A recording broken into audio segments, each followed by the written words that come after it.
കേൾവിക്കാരായ നിങ്ങൾക്ക് ഏവർക്കും ക്രിസ്തു യേശുവിന്റെ ധന്യനാമത്തിൽ സ്നേഹവന്ദനം. ഈ ആഴ്ചയെ നാം വിവിധ പേരുകളിലാണ് അറിയപ്പെടുന്നത്. കഷ്ടാനുഭവ ആഴ്ചയെന്നും വിശുദ്ധ വാരാചരണമെന്നും 50 ദിവസം നോമ്പ് നോർന്ന് പലതും വർജിച്ച് ജീവിതം ചിട്ടപ്പെടുത്തി പ്രാർത്ഥനയിലും പാപങ്ങളെ ഏറ്റുപറയുന്നതിലുമൊക്കെ കേന്ദ്രീകരിച്ച ജീവിതം അതിന്റെ പരമകാഷ്ഠയായ കുരിശിന്റെ വഴിയിലേക്ക് തിരിഞ്ഞിരിക്കുകയാണ്. ഓശാന ഞായറാഴ്ചയോടെ ആരംഭിക്കുന്ന ഈ ആഴ്ചയിൽ ഇനിയും വരുവാനുള്ള ദിനങ്ങൾക്കും പ്രത്യേകതകളുണ്ട്.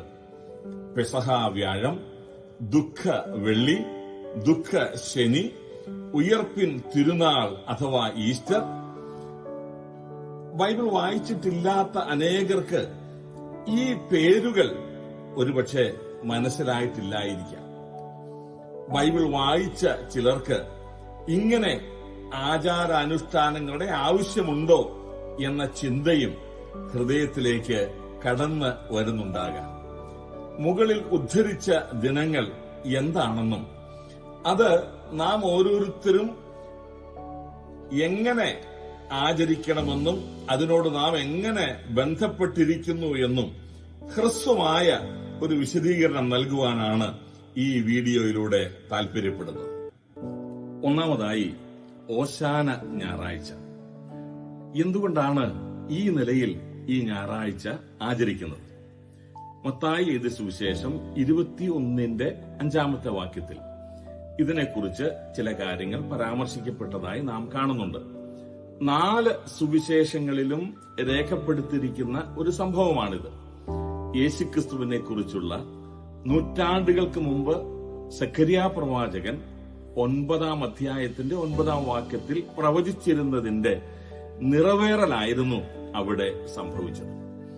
യേശു പറഞ്ഞതനുസരിച്ച് ശിഷ്യന്മാർ പോയി ഒരു പെൺകഴുതയെയും അതിന്റെ കുട്ടിയെയും കൊണ്ടുവന്നു തങ്ങളുടെ വസ്ത്രം അതിന്മേലിട്ടു. യേശു കഴുതപ്പുറത്ത് കയറിയിരുന്നു. പുരുഷാരം മിക്ക പേരും തങ്ങളുടെ വസ്ത്രം വഴിയിൽ വിരിച്ചു. മറ്റു ചിലർ വൃക്ഷങ്ങളിൽ നിന്നും കൊമ്പുകൾ വെട്ടി വഴിയിൽ വിതറി. മുമ്പും പിമ്പും നടന്ന പുരുഷാരം ദാവീദ് പുത്രന് ഹോശന്ന, കർത്താവിന്റെ നാമത്തിൽ വരുന്നവൻ വാഴ്ത്തപ്പെട്ടവൻ, അത്യുന്നതങ്ങളിൽ ഹോശന്ന എന്ന് ആർത്തുകൊണ്ടിരുന്നു. ഈ ഘോഷയാത്ര യെരുശലേമിലേക്ക് പ്രവേശിക്കപ്പെട്ടു. നമുക്കറിയാം, ഹോഷി അന്ന എന്നതിന്റെ എബ്രായ രൂപമാണ് ഹോശന്ന എന്നായത്. ഇതിന്റെ അർത്ഥം രക്ഷിക്കണമേ എന്നാണ്. യേശുവിന്റെ കാലത്ത് ഇതൊരു സ്തുതി വാക്കായി പരിണമിച്ചിരുന്നു. ഈ കാര്യത്തെ ഓർപ്പിക്കുന്നതാണ് ഓശാന ഞായറാഴ്ചയായി കൊണ്ടാടുന്നത്. രണ്ടാമതായി പെസഹ വ്യാഴം.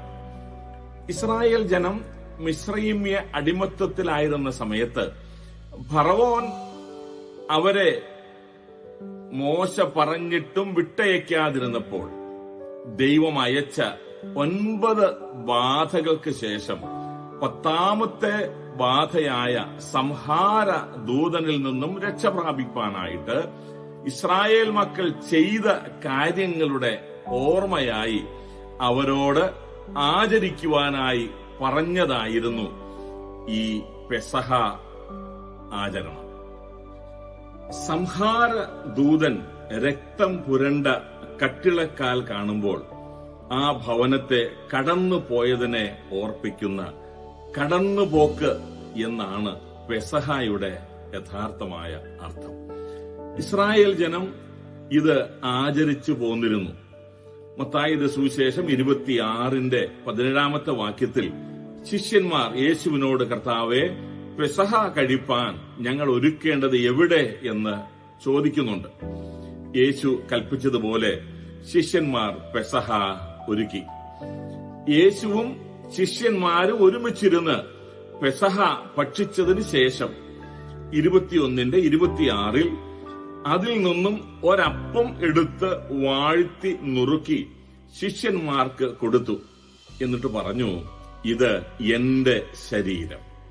പിന്നെ യേശു കർത്താവ് പാനപാത്രം എടുത്ത് സ്തോത്രം ചൊല്ലി അവർക്ക് കൊടുത്തു.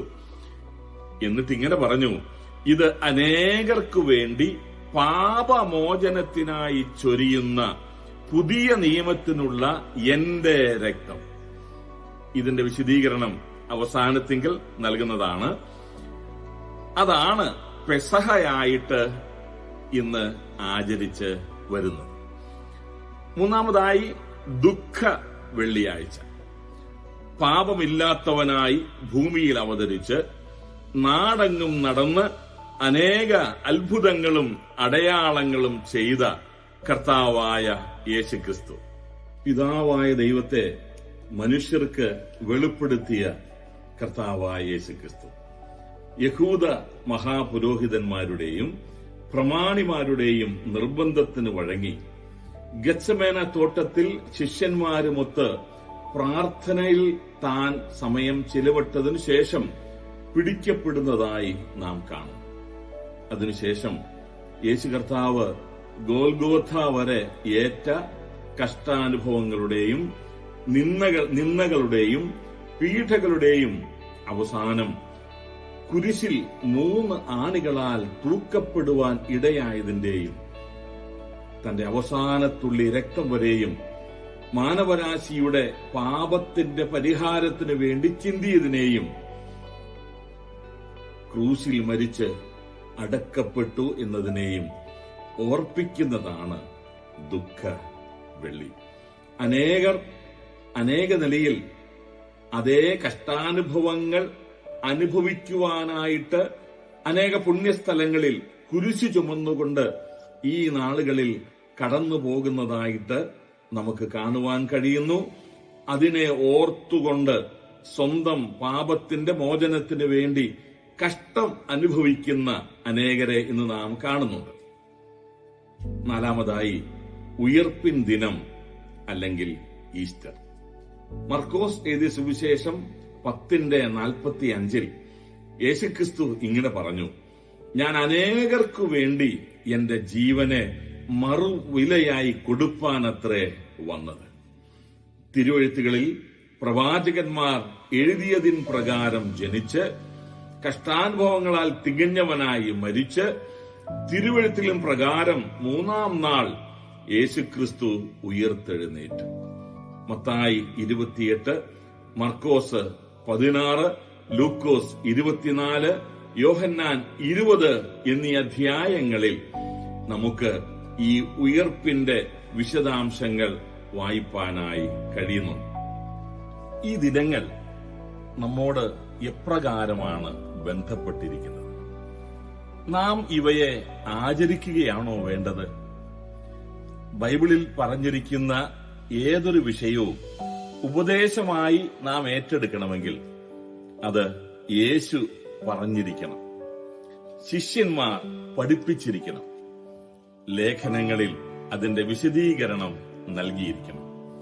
അങ്ങനെ നാം നോക്കിയാൽ ഈ 4 ദിവസങ്ങളിൽ സംഭവിച്ച കാര്യങ്ങളിൽ യേശു എന്റെ ശരീരം എന്ന് ഓർപ്പിച്ച് നൽകിയ അപ്പവും അനേകരുടെ പാപമോചനത്തിനായി ചൊരിയുന്ന രക്തത്തെയും മാത്രമേ കർത്താവിന്റെ ഓർമ്മയ്ക്കായി കർത്താവ് തന്റെ വരവ് വരെ ചെയ്യുവാനായി നമ്മോട് പറഞ്ഞ് ഏൽപ്പിച്ചിട്ടുള്ളൂ. അർത്ഥാൽ തിരുവത്താഴ ശുശ്രൂഷ. ആരാണ് തിരുവത്താഴ ശുശ്രൂഷകളിൽ പങ്കുകൊള്ളേണ്ടത്? പാപത്തിൽ നിബന്ധിച്ചുപോയ സകല മനുഷ്യർക്കും വേണ്ടി യേശുക്രിസ്തു ക്രൂശിൽ രക്തം ചിന്തി മരിച്ചു. 1 യോഹന്നാൻ 1:7 നാം വായിക്കുന്നത് പോലെ അവന്റെ പുത്രനായ യേശുവിന്റെ രക്തം സകല പാപവും പോക്കി നമ്മെ ശുദ്ധീകരിക്കുന്നു. അതിനായി നാം ഒരു ദിനവും ആചരിക്കേണ്ടതില്ല. പിന്നെ എന്താണ് ചെയ്യേണ്ടത് എന്നൊരുപക്ഷെ നിങ്ങൾ ചോദിച്ചേക്കാം. നാം ഓരോരുത്തരും പാപികളായി ഈ ഭൂമിയിൽ പിറന്നവരാണ്. നമുക്കെല്ലാവർക്കും നമ്മുടെ പാപത്തിന് മോചനം ഉണ്ടാകണം എന്നുള്ള ആഗ്രഹം നമ്മുടെ ഉള്ളിലുണ്ട്. അതുകൊണ്ടാണ് അനേകരും ദുഃഖവെള്ളിയാഴ്ച തങ്ങളുടെ ശരീരത്തെ ദണ്ഡനമേൽപ്പിച്ചുകൊണ്ട് കുരിശും ചുമന്നുകൊണ്ട് ചില മലകളൊക്കെ കയറുന്നത്. എന്നാൽ വിശുദ്ധ ബൈബിളിൽ കർത്താവ് നമുക്ക് വേണ്ടി ഒരുക്കിയ രക്ഷാമാർഗം എന്താണ് എന്ന് പറഞ്ഞിട്ടുണ്ട്. പാപമോചനത്തിനായി നാം ചെയ്യേണ്ടത് ഇത്രയേ ഉള്ളൂ. കർത്താവെ, ഞാനൊരു പാപിയായി ജനിച്ച് ജീവിക്കുന്ന വ്യക്തിയാണ് എന്ന് അംഗീകരിച്ച്, കർത്താവ് എന്റെ പാപ പരിഹാരത്തിനായാണ് ക്രൂശിൽ രക്തം ചിന്തി മരിച്ചതും അടക്കപ്പെട്ടതും ഉയിർത്തെഴുന്നേറ്റ് ഇന്ന് ജീവിക്കുന്നതെന്നും ഞാൻ വിശ്വസിക്കുന്നു എന്ന് നിങ്ങൾ ഏറ്റ് പറയണം. നിങ്ങൾക്കും ദൈവമക്കളാകുവാനുള്ള അവകാശം കർത്താവ് നൽകിയിരിക്കുന്നു. യോഹന്നാന്റെ സുവിശേഷം 1:12 നാം ഇപ്രകാരം വായിക്കുന്നു: യേശുക്രിസ്തുവിന്റെ നാമത്തിൽ വിശ്വസിക്കുന്ന ഏവർക്കും ദൈവമക്കളാകുവാൻ അവൻ അധികാരം നൽകിയിരിക്കുന്നു. എന്നെ കേൾക്കുന്ന പ്രിയമുള്ളവരെ, എന്തെങ്കിലും ആചാര അനുഷ്ഠാനങ്ങളിലൂടെ നിങ്ങളുടെ പാപത്തിന് മോചനം നേടാമെന്നാണോ നിങ്ങൾ ആഗ്രഹിക്കുന്നത്? ദൈവം ഒരിക്കലും അങ്ങനെയല്ല നമുക്കായുള്ള പാപമോചന മാർഗം ഒരുക്കിയിരിക്കുന്നത്. ഒരിക്കലായി തന്റെ പുത്രനെ ഈ ഭൂമിയിലേക്ക് അയച്ച് കാൽവറിയിലെ ക്രൂശിൽ നമ്മുടെ പാപത്തിന്റെ പരിഹാരത്തിനായി ആ പുത്രൻ മരിച്ചു, അടക്കപ്പെട്ടു, ഉയർത്തെഴുന്നേറ്റു. അതിനായി ദൈവം ഒരുക്കിയ ആ രക്ഷാമാർഗത്തിൽ വിശ്വസിക്കുന്ന ഏവനും ദൈവം പാപമോചനം അഥവാ രക്ഷ നൽകുന്നു. നാം ചെയ്യുന്ന പ്രവൃത്തികളിലല്ല ദൈവം പ്രസാദിക്കുന്നത്, മറിച്ച് ദൈവം ഒരുക്കിയ അല്ലെങ്കിൽ ദൈവം അയച്ച പുത്രനിൽ വിശ്വസിക്കുന്നവനിലാണ് ദൈവത്തിന് പ്രസാദമാകുന്നത്. അതുകൊണ്ട് ഈ രക്ഷ കരസ്ഥമാക്കി ജീവിക്കുവാൻ നിങ്ങളെ ഏവരെയും സർവശക്തനായ ദൈവം അനുഗ്രഹിക്കുമാറാകട്ടെ.